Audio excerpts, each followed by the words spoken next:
감사합니다. 무엇으로 기쁘십니까? 무엇이 여러분을 기쁘시게 합니까? 여러분의 기쁨은 어디서 오는 것입니까? 하나님은 우리에게 말씀하셨죠. 항상 기뻐하라. 그렇습니다. 어차피 한 인생을 사는데 분노하고 화내고 근심 걱정 중에 사는 것보다는 기뻐하며 사는 것이 지혜입니다. 사람이 기쁨을 갖고 사는 것이 매우 중요하다는 것은 모든 사람이 다 아는 상식입니다. 기쁨은 생활의 활력소이고 일을 잘할 수 있는 원동력이라고 합니다. 이 세상에서 우리가 가져야 할 것 중에서 가장 중요한 것들이 몇 가지 있는데 그중 하나가 기쁨입니다. 여러분도 기쁨을 잃지 않도록 늘 노력하시기 바랍니다. 다시 말씀드리지만 하나님은 우리에게 항상 기뻐하라 말씀하시고 계십니다. 그런데 세상을 살면서 기쁨을 잃게 되는 경우가 종종 찾아옵니다. 여러분이 아시다시피 저는 항상 기분이 좀 좋은 사람입니다. 대부분 기쁨 중에서 살고 있습니다.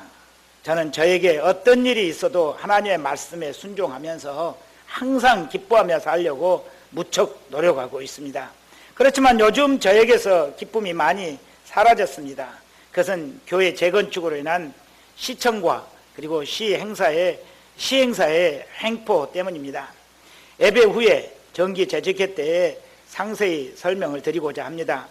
이미 여러분이 아시다시피 우리 교회에는 그 부지를 서해아파트 105동 맞은편 진로마트 자리로 그 부지를 허락받았었습니다. 이곳을 우리가 참 좋아했고 감사했습니다. 그 이유가 무엇입니까? 첫째는 서해아파트에서 가깝기 때문이고, 두 번째는 큰 공원이 곁에 있어서 우리 공원처럼 그것을 사용할 수 있었기 때문이고, 세 번째는 새로 입주하는 재개발 지역의 주민들이 가까워서 접근하기가 쉬웠기 때문이고, 네 번째는 주변에 주차할 공간들이 많다고 생각되었기 때문에 좋아했습니다.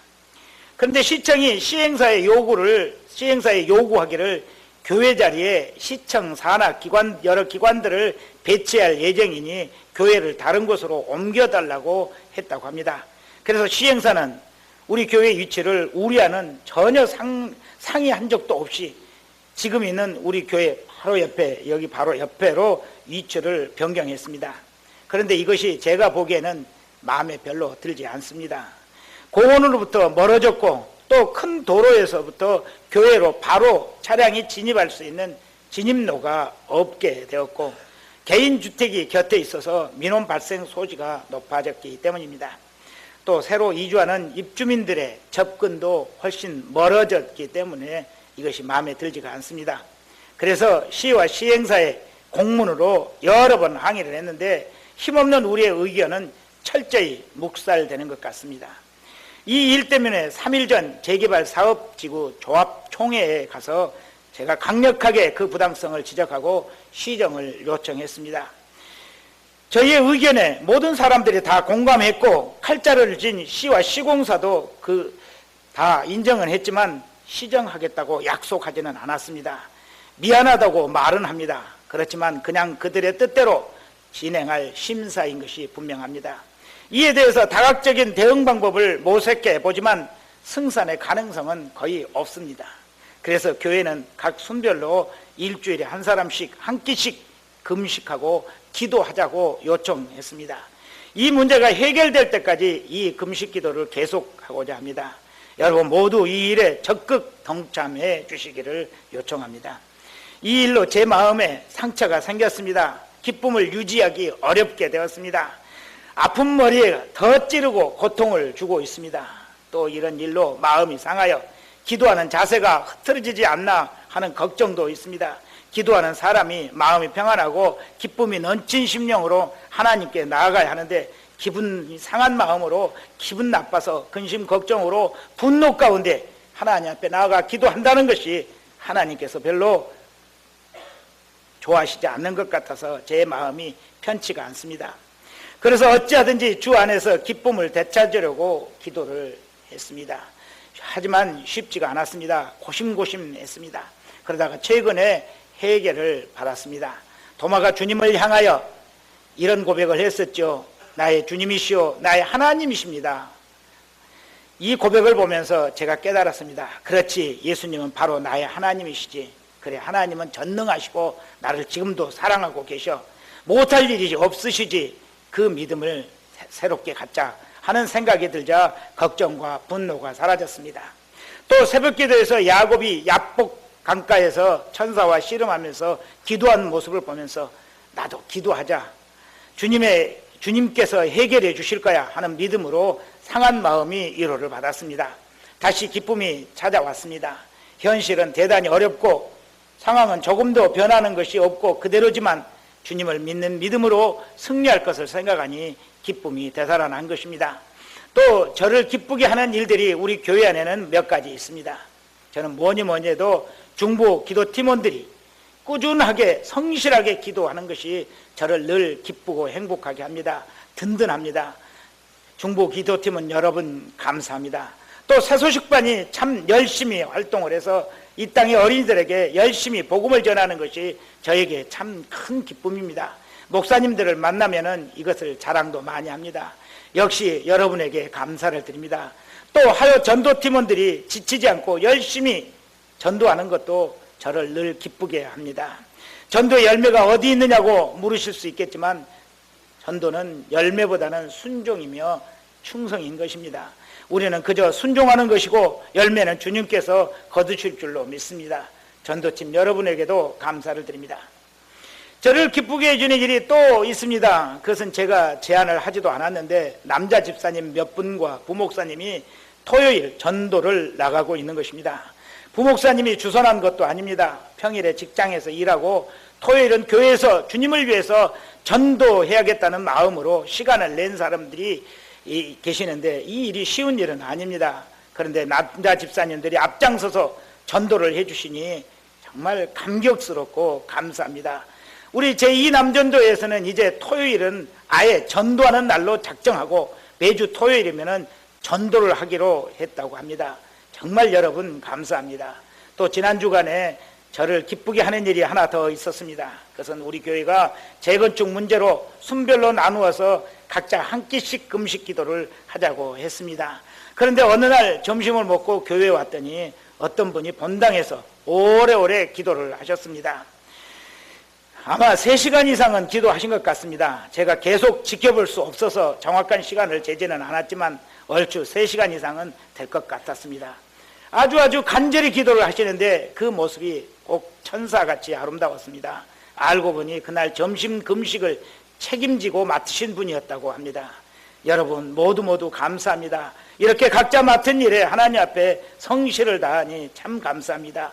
교회 일에 적극 참여하시고 주님을 기쁘시게 해드리고 하나님께 영광을 돌려드리기 위해서 충성하는 여러분들을 정말 사랑합니다. 그래서 저는 기쁜 마음으로 하나님 앞에 나아가 행복하게 기도할 수 있게 되었습니다. 우리 교회는 참 좋은 교회인 것 같습니다. 그렇다면 사도 바울은 어떤 일로 기쁨을 얻었을까요? 오늘 본문에 보니 고린도 교회가 사도에게 기쁨을 주었다 합니다. 이미 우리가 살펴보았듯이 고린도 교회는 문제가 너무 많은 교회였습니다. 또 그 문제들이 대단히 심각한 것들이었는데 사도는 무슨 일로 고린도 교회 때문에 기쁨을 누렸다는 것일까요? 고린도 교회가 바울 사도에게 어떻게 기쁨을 줄 수 있었겠습니까? 본문을 살펴봅니다. 첫 번째 보는 말씀은 고린도 교회는 사도 바울을 간절히 사모했다고 합니다. 우리 본문 12절 다시 함께 읽습니다. 시작. 그런즉 내가 너희에게 쓴 것은 그 불의를 행한 자를 위한 것도 아니요 그 불의를 당한 자를 위한 것도 아니요 오직 우리를 위한 너희의 간절함이 하나님 앞에서 너희에게 나타나게 하려 함이로라. 사도가 고린도 교회로 인해서 기쁘게 된 이유가 무엇입니까? 고린도 교회가 바울 사도를 향한 간절함이 하나님 앞에 나타났기 때문이라고 합니다. 고린도 교회는 사도를 간절히 사모하고 있었습니다. 사도는 마케도니아 지방을 지금 현재 전도 여행하면서 고린도 교회에 문제점이 많다는 소식을 듣고서 사랑하는 제자 디도를 거기에 파송했습니다. 편지를 들려 보냈죠. 그런데 그 디도가 돌아와서 사도에게 전해준 소식은 매우 기쁜 소식이었습니다. 그것은 고린도 교회가 비록 성화되지는 못했어도 사도를 간절히 사모하고 있다는 것입니다. 고린도 교회가 사도를 간절히 사모하는 것은 인간적 측면이 아니라 신앙적인 측면에서였습니다. 사도의 가르침, 주님의 복음과 복음의 진리를 풀어서 해석해주는 그 가르침을 간절히 사모했던 것입니다. 여러분도 복음에 관한 공부를 열심히 하시기 바랍니다. 세상 공부보다는 복음의 진리가 훨씬 재미있고 여러분의 인생에 유익한 것입니다. 우리 교회는 제자훈련을 하는 교회입니다. 처음 등록하시면 새 가족반 공부를 하고 그 다음으로는 확신반 과정을 공부하게 됩니다. 그리고 1년이 넘게 되면 제자훈련을 받을 자격을 갖게 됩니다. 제자훈련을 받으면 새롭게 하나님에 대해서, 예수님에 대해서, 성령에 대해서 공부를 하게 되고, 또 우리에게 믿음이 얼마나 소중한 것인지, 순종이 어떤 것인지, 어떤 유익이 있는지, 죄의 문제를 해결받는 것이 얼마나 큰 감격이고 감사인지, 우리를 행복하게 하는 것인지 많은 것들을 공부하게 됩니다. 이 공부를 시작하기 전에는 이것이 대단히 무겁고 힘들어 보이지만 막상 시작하고 나면은 이렇게 즐겁고 유익한 공부가 없다는 것을 누구나 경험하게 됩니다. 물론 사람에 따라서는 조금씩 차이는 있지만 이 제자훈련이 너무너무 좋아서 2번 받은 사람도 있었습니다. 하나님을 제대로 알고 제대로 사랑하게 된 인생이 얼마나 행복한 축복인지를 깨닫고 자신과 가족 모두 축복의 길을 가게 되는 것입니다. 내년에는 제자훈련을 하려고 계획하고 있습니다. 혹시 아직 제자훈련을 받지 않으셨다면, 신앙에 대해서 더 알고 싶은 것이 많으시다면, 믿음의 성숙을 사모하는 분들은 적극적으로 신청해 주시기 바랍니다. 미리미리 기도로 준비하시고 내년에 많이 신청해 주시기를 기대합니다.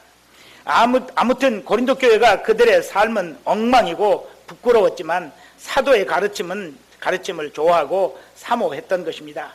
이런 성도들은 지금은 비록 부끄러운 삶을 산다 해도 말씀으로 변화되고 훌륭한 신앙으로 성장할 소망이 있는 것이죠. 두 번째, 바울 사도의 목자됨을 그들은 사모했습니다. 그들은 사도에게서 부모 같은 목회자의 모습을 보았습니다. 그들에게 때로는 심하게 질타를 하기도 하고 얼굴이 굳어지기도 하는 사도는 아버지처럼 그들을 사랑하고 그들을 위해서 진정을 다하는 진실한 목회자였습니다. 우리 이미 배운 말씀이지만 다시 한번 사도가 고린도 교회를 어떻게 했는지 살펴보겠습니다. 고린도후서 1장 12절입니다. 함께 읽습니다. 시작. 우리가 세상에서 특별히 너희에게 대하여 하나님의 거룩함과 진실함으로 행하되 육체의 지혜로 하지 아니하고 하나님의 은혜로 행함은 우리 양심이 증언하는 바니 이것이 우리의 자랑이라. 아멘. 사도는 고린도 교회에서 목회하실 때에 성도들을 거룩함으로 대했습니다. 그것은 주님의 마음으로 일절 깨끗함으로 대했다는 말씀입니다. 성도를 죄의 상대로 대상으로 삼지 않았습니다. 성도들에게 죄를 짓지 않았다는 것입니다. 또 사도는 그들을 진실함으로 대했습니다. 속이거나 복선을 깔고 말하거나 행동하지 않았다는 말씀입니다. 오직 고린도 교회의 성도들을 하나님의 자녀 대하듯 그렇게 거짓 없이 진실함으로 대했던 것입니다. 그리고 사도는 그들을 대할 때 또 무엇으로 대했습니까? 은혜를 따라 행했다고 합니다. 은혜를 따라 행했다는 것이 무슨 뜻입니까? 세상 사람들은 은혜를 잘 모릅니다. 조금은 아는데 그것은 부모님에게서 은혜를 받은 사람들이 부모님의 은혜를 조금은 이해합니다. 그런데 어떻습니까? 하나님께 받은 은혜는 얼마나 대단합니까? 주님께 받은 은혜가 어떻습니까? 우리는 부모님에게 받은 은혜보다도 주님께 받은 은혜가 더 크고 아름답다는 것을 알고 있습니다. 여러분은 주님께 어떤 은혜를 받으셨습니까? 우리는 주님께서 나를 살리시기 위해서 십자가에서 대신 죽으신 은혜를 모두 받은 사람들입니다.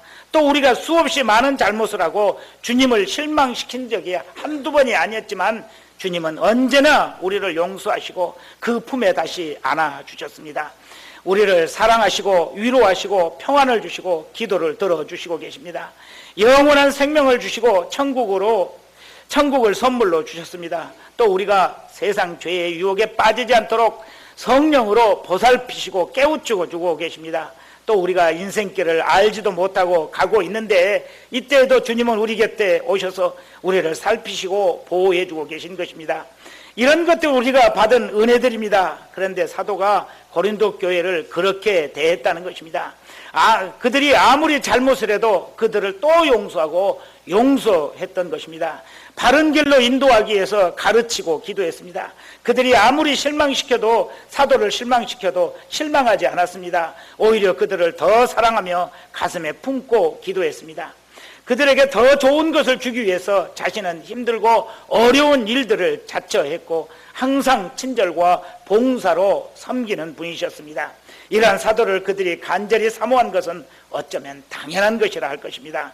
그래도 사도는 그것이 그렇게 그들이 사모하는 것이 너무너무 고맙고 감사했습니다. 그리고 매우 기뻤습니다. 하나님께 감사하게 되었습니다. 우리 교회도 저와 여러분 사이가 이렇게 되기를 소망합니다. 비록 제가 사도에 비해서 너무 많이 부족하지만 여러분은 말씀을 배우려 하는 마음을 가지시기 바랍니다. 저를 위해서 기도하시기 바랍니다. 또 복음을 위해서 열심히 수고함으로써 교회의 감사와 기쁨이 떠나지 않도록 되기를 소망하고 있습니다. 두 번째 보는 말씀은 바울 사도는 고린도 교회를 신뢰하게 된 것이 기뻤습니다. 우리 본문 14절에서 16절 함께 읽습니다. 시작. 내가 그에게 너희를 위하여 자랑한 것이 있더라도 부끄럽지 아니하니 우리가 너희에게 이런 말이 다 참된 것 같이 디도 앞에서 우리가 자랑한 것도 참되게 되었도다. 그가 너희 모든 사람들이 두려움과 떨므로 자기를 영접하여 순종한 것을 생각하고 너희를 향하여 그의 심정이 더욱 기뻤으니 내가 범사에 너희를 신뢰하게 된 것을 기뻐하노라. 아멘. 사도는 범사에 고린도 교회를 신뢰하게 되었습니다. 사람이 누구를 신뢰하게 된다는 건 큰 기쁨이죠. 남편이 아내를 신뢰하게 되는 것 큰 기쁨입니다. 아내가 남편을 의심하지 않고 신뢰하게 된다면 그 아내는 행복합니다. 부모가 자녀를 완전히 믿고 지낼 수 있다면 그것 또한 큰 기쁨입니다. 자녀가 공부하러 방에 들어갔는데 진짜 공부를 하는지 놀고 있는지 책상에 엎드려 졸고 있는지 몰래 만화책을 보고 있는지 아니면은 친구와 전화만 계속하고 있는지 의심이 되어 마음이 불안하다면 이거는 기쁨이 아닙니다. 그런데 아이가 공부한다면 1시간이고 2시간이고 확인을 안 해도 분명히 공부하고 있을 것이라는 신뢰를 할 수 있는 부모는 기쁨을 가지고 사는 것입니다. 이렇게 신뢰란 많은 분야에서 많은 사람을 상대로 우리에게 큰 기쁨을 줍니다. 우리 교회도 여러분과 저 사이에 또 여러분 상호 간에 이런 신뢰가 넘치는 교회 되기를 기도합니다. 그런데 바울 사도는 고린도 교회에 대해서 어떤 신뢰를 갖고 있었을까요? 14절에 보니 사도는 고린도 교회를 위하여 자랑했다고 합니다. 아니, 교회 안에서 쌈질하고 음행하고 교회 예배에 대해서 경건성이 부족한 그 고린도 교회를 그것을 무엇을 자랑할 것이 있었겠습니까? 도대체 바울 사도가 고린도 교회를 자랑한 것이 무엇이었을까요? 바울 사도가 고린도 교회를 자랑한 것은 그들이 지금은 비록 삶이 정화되지 못하고 성결하지 않았다 할지라도 그래도 그들은 믿음을 지키려고 노력했던 것입니다. 또 그리고 그 믿음을 가지고 말씀을 배우기를 힘썼고 자신들의 삶을 복음으로 고쳐나가려는 부단한 노력이 있었던 것입니다. 그렇습니다. 사람은 현재의 모습보다는 미래의 모습이 더 소중한 것입니다. 바울 사도가 그랬습니다. 지금은 비록 그들의 삶이 거룩하지 못할지라도 믿음을 가지고 하나님께 순종하고 살리하면은 그들에게 소망이 있다는 것을 알았습니다. 사도는 그들에게서 그 소망을 보았습니다. 그래서 15절에서 뭐라고 말합니까? 고린도 교회가 바울 사도가 파송한 디도를 영접하고 순종했다고 합니다. 디도가 고린도 교회를 찾아갈 때는 두려움이 있었습니다. 떨림이 있었습니다. 그 이유가 무엇입니까? 사도가 준 편지에 그들의 잘못을 낱낱이 지적하고 심하게 꾸중했으며 개선하도록 강력하게 요구했기 때문입니다. 그래서 어떻습니까? 고린도 교회는 자칫 생각을 잘못하면 디도가 사도의 심부름으로 자신들을 간섭하고 또 감독하고 또 잘못을 사도에게 고자질할 첩자로 대할 수 있었습니다. 그래서 디도는 심히 두렵고 떨렸던 것입니다. 그런데 결과가 어땠습니까? 정반대였습니다. 고린도 교회는 디도를 반갑게 영접했습니다. 귀빈 대접을 해 주었습니다. 그리고 그가 전하는 사도의 말을 기쁨으로 받고 순종했습니다. 그래서 디도는 큰 위로를 받았습니다. 안심하게 되었습니다. 나아가 고린도 교회에 감사하고 사랑하게 되었습니다. 바울 사도는 이것이 너무너무 고맙고 기뻤던 것입니다. 여러분도 고린도 교회처럼 그렇게 하실 수 있겠습니까? 제가 여러분의 열심 없는 신앙을 지적하고 질책하고 그렇게 변화되지 않는 삶을 여러분 질책한다면 고린도 교회처럼 순전한 마음으로 받으실 수 있겠습니까? 정말 그렇게 되셨으면 좋겠습니다. 그러나 저는 아직 그렇게 여러분들에게 하지 못합니다. 여러분이 신앙에 대해서 더 열심을 가졌으면 하는 바람이 간절하지만 말로 직접 권면하지 못하고 있습니다.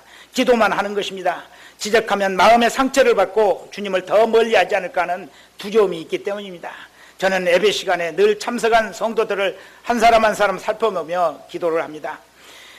또 올 수 있는데 오지 못하는 성도들을 생각하면 안타까워서 또 그분들을 위해서 기도를 합니다.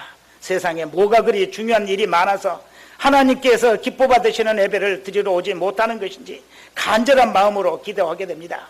여러분, 교회 예배 시간이 되면은 목사인 제가 여러분을 위해서 기도하는 그 기도 소리를 심령으로 들으실 수 있으셨으면 좋겠습니다. 우리가 예배를 드리는 것이 얼마나 큰 영광입니까? 우리는 얼마나 미천하고 부족한 사람인지, 우리를 사랑하시는 하나님은 우리의 예배를 그런데도 기뻐 받으시는 것을 우리가 어찌 모릅니까? 예배하는 사람들을 하나님은 축복하십니다. 그러니 예배가 우리에게는 큰 영광입니다. 여러분, 예배에 힘써 열심히 적극적으로 참여하시기 바랍니다. 우리가 예배를 드리는 것보다 다른 시간에 투자하는 것이 더 소중한 것이란 별로 없는 것입니다. 예배처럼 우리들에게 복되고 우리의 영혼이 세임을 얻게 되는 것은 없습니다. 주님의 사랑을 받게 되는 길이 바로 예배 안에 있는 것입니다. 바울 사도는 고린도 교회가 자신의 권면을 받아들인 것이 고마웠습니다. 사도의 권면에 반발하지 않고 순종한 것이 고마웠습니다. 그래서 그들을 전적으로 신뢰했던 것입니다. 범사에 그들을 신뢰하게 되었습니다. 그래서 하나님께 감사했습니다. 그리고 기쁨이 넘쳤던 것입니다. 마지막 세 번째 보는 말씀은 우리의 참 기쁨은 주님으로부터 옵니다 하는 말씀입니다. 주님은 우리의 기쁨입니다. 우리는 주님 때문에 기쁨이 넘치는 것입니다. 우리가 주님으로 인하여 기뻐하는 이유가 무엇입니까? 그분의 사랑 때문입니다. 여러분, 주님의 사랑을 아십니까? 누가 주님의 사랑을 압니까? 이렇게 설명을 들은 사람이 아는 것 아닙니다. 직접 주님의 사랑을 경험한 사람들만이 주님의 사랑을 아는 것입니다. 우리는 찬송가 293장을 불렀습니다. 그때 뭐라고 불렀습니까? 주의 사랑 비칠 때에 기쁨 오네, 근심 걱정 물러가고 기쁨 오네 찬송했습니다. 이것이 정말 여러분들의 고백이었습니까? 또 우리는 그 큰 사랑 내 맘속에 화평함과 기쁨 주네, 그 큰 사랑, 그 큰 사랑 내 맘속에 화평함과 기쁨 주네, 그 큰 사랑하고 찬송했습니다. 이것이 우리의 신앙 고백이어야 합니다. 그렇습니다. 우리의 기쁨의 근원은 주님이십니다. 예수 그리스도이십니다. 주님이 나를 사랑하셨습니다. 우리가 그분을 제대로 알지도 못하고 오히려 비난할 때에도 주님은 우리를 사랑하셨습니다. 그래서 우리의 죄를 용서해 주시기 위해서 십자가를 지시고 피 흘리셨습니다. 이런 사랑을 우리가 받았습니다. 그래서 우리는 죄가 용서되었고 하나님 앞에서 의인이 된 것입니다. 이것이 우리의 기쁨의 근원입니다. 그리고 우리는 주님의 은혜와 사랑을 알고도 수없이 곁길로 갔었습니다. 그렇지만 주님은 오래오래 참으시고 기다려 주셨습니다. 제자 훈련을 받고 주님의 사랑을 깨달았습니다. 또 주님의 사랑에 보답하며 살겠다고 약속하고 각서까지 썼습니다. 그러고도 우리 마음대로 살며 주님을 실망시켜 드렸습니다. 그렇지만 주님은 우리를 아직도 외면하지 않으십니다. 분노하지도 않으십니다. 우리를 여전히 사랑하시며 주님의 품으로 돌아오기를 눈물로 기도하며 기다리고 계십니다. 우리는 사랑해야 할 사람을 미워하고 우리는 은혜 갚아야 할 사람을 오히려 속이기도 했습니다. 우리가 고린도 교회를 비난하지만 우리도 그들 못지않게 주님께 실망을 안겨드렸던 사람들입니다. 그래도 주님은 우리를 버리지 않으십니다. 주님의 말씀을 멀리하고 주님의 말씀을 들으려지 않았습니다. 외면했습니다. 그래도 주님은 참고 기다리고 계십니다. 아니, 지금도 돌아오기를 기다리고 계시는 것입니다. 그런 우리에게 주님은 사랑의 빛을 비추어 주셨습니다. 근심 걱정을 물리쳐 주셨습니다. 기쁨을 주시고자 기도를 들어주셨습니다. 우리를 하나님의 자녀되게 하시고 천국길로 인도하고 계십니다. 우리의 인생길이 복되게 하고자 하십니다. 하나님과 합평하게 하시고 우리에게 기도의 문을 활짝 열어주셨습니다. 그리고 지금도 우리를 위해서 간절히 기도하고 계십니다. 우리를 지키시며 졸지도 않으시고 주무시지도 않습니다. 그래서 우리에겐 어두움이 사라졌습니다. 슬픔이 사라졌습니다. 죄의 짐이 사라졌습니다. 주님의 영광에 동참하게 됐습니다. 기쁨이 넘치게 됐습니다. 여러분, 주님으로 인해서 기쁨이 넘치고 계십니까? 만약 그렇지 못하면 여러분은 참 크리스찬의 모습으로 살고 있지 못한 것입니다. 기독교를 비난하던 철학자가 있었는데 니체라는 사람입니다. 그분이 이런 말을 했습니다. 그들이 만일 구원받은 사람들이 맞다면 좀 더 밝은 표정을 보였어야 했다. 불평불만으로 사는 사람은 얼굴이 그것을 나타내고 기쁨으로 사는 사람은 얼굴에 나타나는 것이다. 무슨 말입니까? 그리스도인들이 구원받았다고 하면서 얼굴에 기쁨이 전혀 없는 것을 지적하는 말입니다. 여러분 얼굴에 기쁨으로 인한 환한 모습이 나타나지 않는다면 주님의 은혜를 다시 공부하고 묵상해야 합니다. 다시 살펴보고 여러분들에게 기쁨이 회복되어야 합니다. 그리스도인들에게서는 기쁨이 떠나지 않아야 합니다. 얼굴에 밝은 미소가 넘쳐야 합니다. 세상 사람들이 이해하지 못하고 이상한 사람이라고 할 만큼 미소 가득한 삶을 살아야 합니다. 저를 한번 보고 미소 한번 지어보시겠습니까? 자, 옆 사람에게 그 아름다운 미소를 한번 보여주십시오. 옆 사람에게 한번 보여주십시오. 감사합니다. 참 여러분들이 잘 따라해 주셨습니다. 미소만큼 우리들에게 복을 주는 것은 없다고 하는 사람이 있습니다. 앤드류 카네기는 이런 말을 했습니다. 이것은 별로 소비되는 것은 없고 얻은 것은 많으며 이루는 것도 많다. 이것을 주는 사람에게는 해롭지가 않고 받는 사람에게는 기쁨이 넘치며 짧은 인생으로부터 생겨나서 그 기억은 길이길이 남는다. 이것이 없이는 참으로 부자가 될 사람이 없으며 이것을 가지고서 정말 가난한 사람도 없다. 이것은 가정에 행복을 더하며 사업의 활로를 찾게 하며 우는 자의 위로가 되고 인간의 독을 제거하는 해독제가 된다. 그러면서도 이것은 살 수도 없고 벌 수도 없고 꿀 수도 없고 도둑질할 수도 없다. 카네기가 말하는 이것이 무엇입니까? 이것은 바로 우리의 마음속에서, 기쁨의 마음속에서 흘러나오는 미소입니다. 미소는 병을 낫게 합니다. 미소는 사업을 흥하게 합니다. 미소는 가정을 행복하게 합니다. 미소는 자신의 영혼을 복되게 하는 것입니다. 우리 이 시간 우리가 옆 사람들과 미소로 인사를 했었는데 그 미소로 옆 사람에게 있는 마음의 상처가 치료되었을 것입니다. 병도 또한 치유되었을 것입니다. 여러분이 지금 보낸 미소를 통해서 형제의 병이 치유되고 좌절에 빠졌던 심령에 용기를 얻게 된 것입니다. 형제를 행복하게 만들어준 것입니다. 그 미소는 여러분을 인격자로 만들어줍니다. 행복한 사람으로 만들어줍니다. 여러분의 병까지 치료하는 것입니다. 주님께 영광을 받으시는 것입니다. 여러분이 가진 미소, 구원받은 영혼에서 흘러나오는 미소는 세상을 아름답게 만들어갑니다. 평화를 심습니다. 활기를 불어넣습니다. 여러분의 아름다운 미소가 모두 주님으로부터 오는 것입니다. 주님은 여러분이 항상 기뻐하기를 원하십니다. 하나님을 믿고 주님을 믿는 믿음으로 기쁨이 가득하기를 원하고 계십니다. 우리는 전에 그런 사람이 아니었습니다. 우울했던 사람입니다. 웃지 못했던 사람들입니다. 세상에서 진리를 찾지 못하고 방황하던 사람들입니다. 다른 사람들처럼 죄 가운데 사는 것이 운명인 줄만 알았던 사람입니다. 음침한 사망의 골짜기를 다녀야 했던 사람들입니다.